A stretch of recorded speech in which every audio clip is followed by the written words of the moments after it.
एक व्यक्ति जीवन से हर प्रकार से निराश था। लोग उसे मनहूस के नाम से बुलाते थे। एक ज्ञानी पंडित ने उसे बताया कि तेरा भाग्य फलाना पर्वत पर सोया हुआ है, तू उसे जाकर जगा ले तो भाग्य तेरे साथ हो जाएगा। बस फिर क्या था, वो चल पड़ा अपना सोया भाग्य जगाने। रास्ते में जंगल पड़ा तो एक शेर उसे खाने को लपका। वो बोला, भाई मुझे मत खाओ, मैं अपना सोया भाग्य जगाने जा रहा हूँ। शेर ने कहा कि तुम्हारा भाग्य जाग जाए तो मेरी एक समस्या है, उसका समाधान पूछते लाना। मेरी समस्या यह है कि मैं कितना भी खाऊं मेरा पेट भरता ही नहीं है, हर समय पेट भूख की ज्वाला से जलता रहता है। मनहूस ने कहा, ठीक है। आगे जाने पर एक किसान के घर उसने रात बिताई। बातों बातों में पता चलने पर कि वो अपना सोया भाग्य जगाने जा रहा है, किसान ने कहा कि मेरा भी एक सवाल है, अपने भाग्य से पूछकर उसका समाधान लेते आना।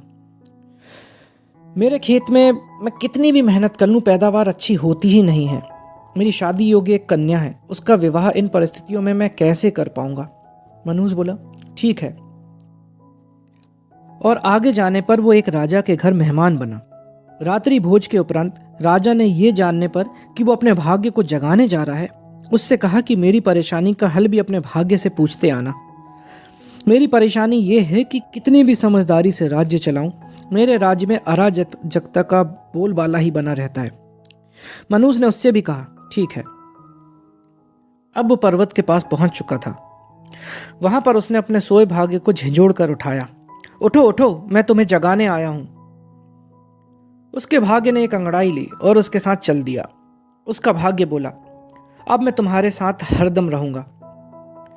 अब वो मनहूस ना रह गया था, बल्कि भाग्यशाली व्यक्ति बन गया था और अपने भाग्य की बदौलत वो सारे सवालों के जवाब जानता था। वापसी यात्रा में वो उसी राजा का मेहमान बना और राजा की परेशानी का हल बताते हुए वो बोला,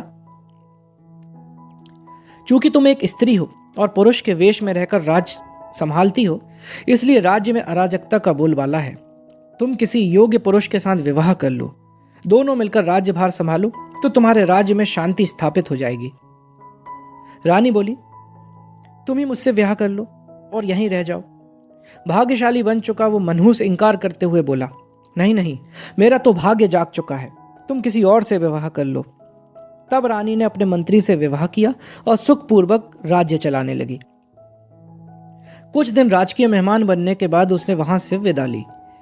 चलते चलते वो किसान के घर पहुंचा और उसके सवाल के जवाब में बताया कि तुम्हारे खेत में 7 कलश हीरे जवाहरात के गड़े हैं। उस खजाने को निकाल लेने पर तुम्हारी जमीन उपजाऊ हो जाएगी और उस धन से तुम अपनी बेटी का ब्याह भी धूमधाम से कर सकोगे। किसान ने अनुग्रहित होते हुए उससे कहा कि मैं तुम्हारा शुक्रगुजार हूं, तुम मेरी बेटी के साथ ब्याह कर लो। पर भाग्यशाली बन चुका वो व्यक्ति बोला कि नहीं नहीं, मेरा तो भाग्योदय हो चुका है, तुम कहीं और अपनी सुंदर कन्या का विवाह करो। किसान ने उचित वर देखकर अपनी कन्या का विवाह किया और सुखपूर्वक रहने लगा। कुछ दिन किसान की मेहमान नवाजी भोगने के बाद वो जंगल में पहुंचा और शेर से उसकी समस्या के समाधान स्वरूप कहा कि यदि तुम किसी बड़े मूर्ख को खा लोगे तो तुम्हारी यशोदा शांत हो जाएगी। शेर ने उसकी बड़ी आवभगत की और यात्रा का पूरा हाल जाना। सारी बात पता चलने के बाद शेर ने कहा कि भाग्योदय होने के बाद इतने अच्छे और बड़े 2 मौके गंवाने वाले इंसान तो उससे बड़ा मूर्ख और कौन होगा। तुझे खाकर ही मेरी भूख शांत होगी। और इस तरह वो इंसान शेर का शिकार बनकर मृत्यु को प्राप्त हुआ। तो दोस्तों, अगर आपके पास सही मौका परखने का विवेक और अवसर को पकड़ लेने का ज्ञान नहीं है तो भाग्य भी आपके पास आकर आपका कुछ भला नहीं कर सकता। तो दोस्तों, अगर आपको ये छोटी सी कहानी पसंद आई हो तो इसे एक लाइक ज़रूर करें। आपका एक लाइक हमें प्रोत्साहित करता है आगे भी ऐसी और अच्छी कहानियाँ लाने के लिए। और सब्सक्राइब करें अपने चैनल को ताकि मेरी हर कहानी सबसे पहले आप तक पहुँचे। Thank you.